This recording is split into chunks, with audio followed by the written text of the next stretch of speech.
remarkable game actually here at Berkhamsted, from controlling the game at 2-0 to 2-2 with a controversial penalty, as they all are, to get a last gap winner in a game that really we should never have contemplated losing. 2 on the trot, amazing for Kettering, first time since 2019. A great day for you. Well, yeah, I don't know if I feel like that right now, Paul. You know, my bloody heart's going, it's beating really fast at the moment. Classic kind of game of two halves, really. I thought we controlled the first half. I thought we played really well. We got the ball down and tried to pass our way through them. And, you know, I thought we deserved the lead. But I said to the players half time, Berkhamsted pick up most of their points, or a lot of their points here. You know, they did this to Stratford on Tuesday night. You know, came back from 2-0 down, and I warned them, and I said they'd change a couple of players, and they did. And we spent probably 30 minutes more or less on the back foot, you know, which I'm really disappointed about. I think we could have done better with the first goal. I think Billy might look at that and think he could have come and collected it, but they've suddenly got a foothold in the game. And yeah, the penalty, I'm too far away to see, Paul, but it looks like a coming together, doesn't it, rather than a... But the referee's nearer, more disappointed with the 3 or 4 challenges that we didn't compete for that led up to that ball going in. But take nothing away from us. You know, I've said it from the day I walked in the building, we have that resilience and that strength of character about us. I think you remember I said that in pre-season, you know, a determination about us, and you know, we showed that. We kept persevering. You know, we thought Ty helped change the game a little bit when he came on, and we kept trying to go for it, and we got a reward in the end.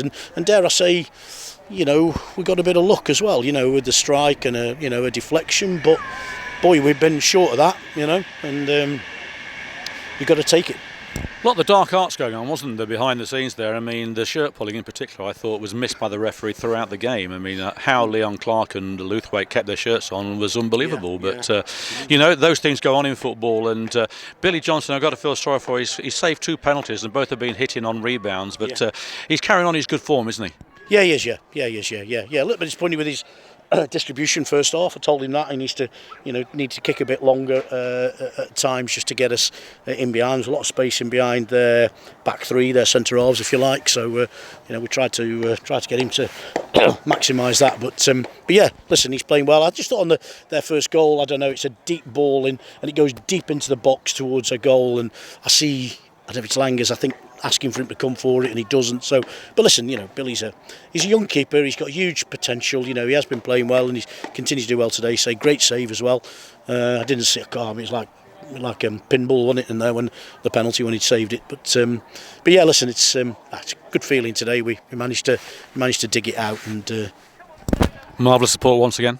Oh, fantastic! Listen, I say it every week, but it seems to be getting better. You know, there's a real sort of hardcore group, you know, travelling away, isn't there? And more tonight than we had on today than we had on Tuesday, you know. And they're right behind us first half. Probably didn't have a lot to shout about second half, but then at the end they did, you know. And just hearing them going out here to know that they are fantastic, they really are, and they deserve better, I think, than what we're doing. But we're endeavouring to give them better. Not long, Andy, to digest all this before we're at home against AFC Telford on Tuesday, a rare game at home, and then a Saturday game at home, the first time since August the 19th in the league. Not long to wait, but AFC Telford would be a different kettle of fish entirely. Yeah, without a shadow of a doubt. Yeah, you know, I know Kevin Wilkin quite well from his days at Brackley, and I was up against him when I was at Chesham, and yeah, you know, they'll come well organised. They've got some super players. You know, they recruited well in the summer. I'm a little bit surprised.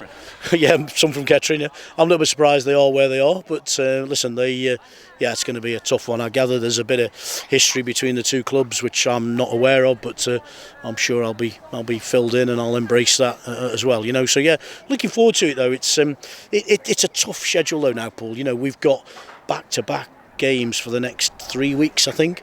You know, you've seen we've made changes to the squad as well, so we're having to rely on the same group at the moment.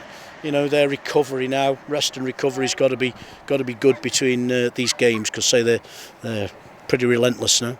You've announced that quite a few players are leaving the club, or have left the club, shall I say, or on duals or on loan. Do you foresee any players coming in the near future?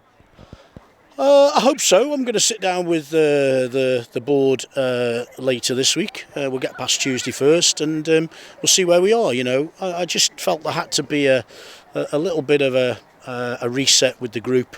There were a number of players just kicking their heels, not getting any football. I have to manage the squad within the resources that we've got as well. So,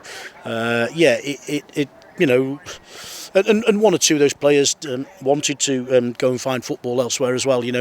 Not happy with my reasoning every week as to why they're not getting in. And nothing sinister or devious about it. Just that there's players ahead of them and players playing well, and they're not happy. And in the end, good players want to go and play, don't they? They want to be playing. So it's been a little bit of a reset this week, and the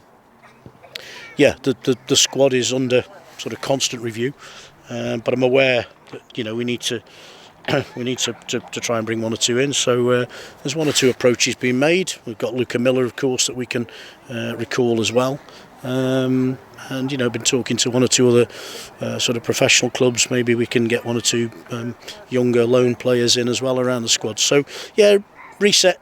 It was needed.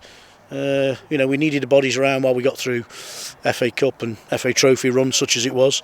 But now all the games have been filled in. We're back to the point where we're going to need bodies again. So, finally, since Jim Lemessurier has been with us, assistant manager, 2 out of 2 for him. Good omen.